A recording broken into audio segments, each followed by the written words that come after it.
People have a fundamental need to belong and for control. And so it's really important for leaders to know that this is important and then go to people, ask questions, show that they care. All of that is what motivates behavior and how people are showing up in the workplace.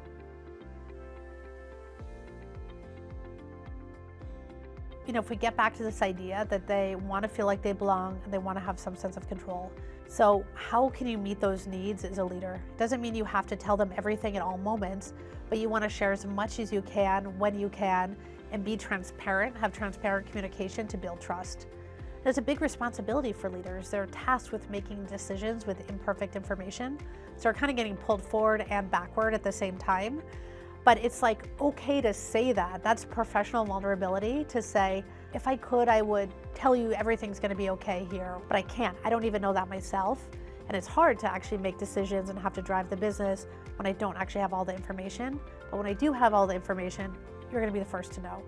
Most people are like rational thinking people, and that enough gives them a sense of control, and then it increases their belonging. They feel seen, they feel heard, they feel like they're in the relationship with the leader.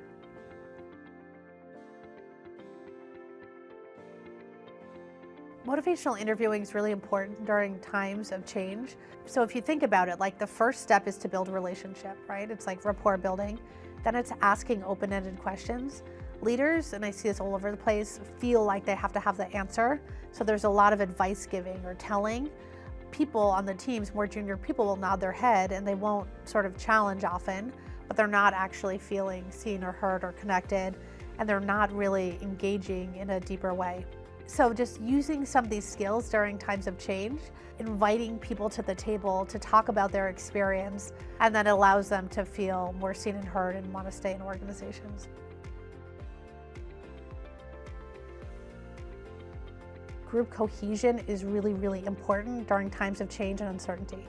Think about this, like you go to a party and you meet someone, you're like, I like that person. That's one thread of connection. But that's very vulnerable to breakage. That person could say something that just like turns you off. Cohesion is like connection over time. So it's repeated interactions and it becomes almost like a tether in a good way, right? You're kind of connected in a deeper way, like you share a future together. If I frustrate you, you're not just gonna walk away because we're like connected.